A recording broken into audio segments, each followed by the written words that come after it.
আগামীর ছাত্র দলের যে কমিটি প্রত্যাশা করছি সেটা অবশ্যই হবে তরুণদের নিয়ে এবং যারা সাধারণ শিক্ষার্থীদেরকে পাশে নিয়ে তাদের সাথে থেকে রাজনীতি করছে তাদেরকে নিয়ে সেই কমিটি হবে, এরকমটাই আশা করছি।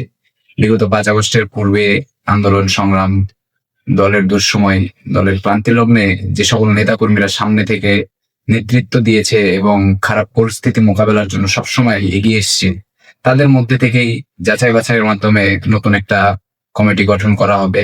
এখানে অবশ্যই যারা ত্যাগী নির্যাতিত তাদেরকেই মূল্যায়ন করা হবে। আর বর্তমান দেশের পরিস্থিতি অনুযায়ী সাধারণ শিক্ষার্থীদেরকে নিয়ে রাজনীতি করার বিকল্প ছাত্র রাজনীতিতে কিছু নাই। যারা সাধারণ শিক্ষার্থী, বিভিন্ন কলেজ পড়ুয়া, ভার্সিটি পড়ুয়া, এদেরকে নিয়েই মূলত আগামী ছাত্র দল হবে। আর এদেরকে সাথে নিয়ে যারা রাজনীতি করছে তাদেরকে নিয়েই আগামী কমিটি গঠন করা হবে।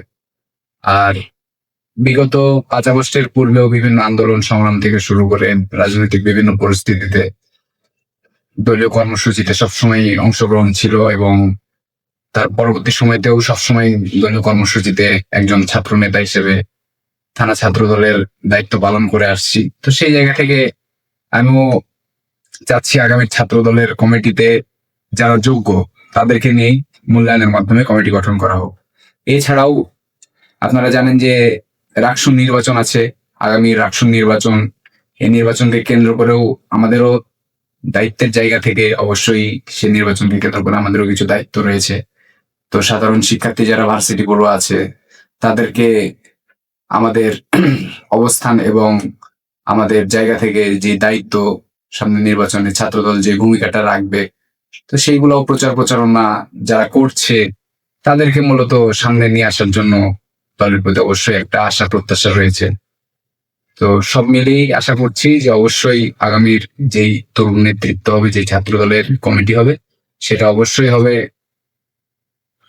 যারা কর্মী বান্ধব, যারা ত্যাগী, যারা নির্যাতিত, যারা দলের দুঃসময়ে নিজের জীবনের ঝুঁকি পূর্ণ অবস্থায় রেখে রাজনীতি করে আসছে, তাদেরকে নিয়ে আগামী ছাত্র দলের কমিটি গঠন হবে। মূল দলের নেতৃবৃন্দ অনেকের কাছেই যাওয়া হয়েছে, অনেকের সাথে অনেকে জানে বিষয়টা।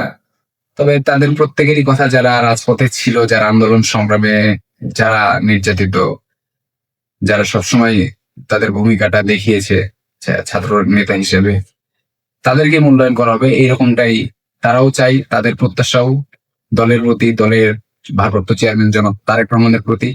তারাও চাই যে যারা বিগত দিনে দলের দুঃসময়ে ছাত্র রাজনীতি করে এসছে, যে সময় একটা মানুষ মানে আওয়ামী লীগের সময় অনেক খারাপ একটা পরিস্থিতির মধ্যে দিয়ে যেতে হয়েছে বিএনপিকে।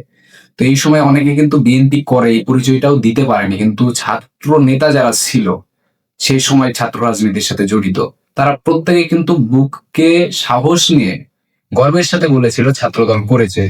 সকল নির্যাতন, নিপীড়ন সবকিছুকে উপেক্ষা করে বলেছিল সে ছাত্রদল করে। তো এই ধরনের যারা দুঃসময়ের ছাত্রদল করে এসছে, বর্তমান বিএনপির যারা দায়িত্বে রয়েছে রাজশাহী মহানগর, তারাও চাই এই দুঃসময়ের ছাত্র নেতাগুলোরই মূল্যায়ন হোক, তাদেরকে নিয়ে আগামী ছাত্রদল, রাজশাহী মহানগর ছাত্রদল কমিটি গঠন।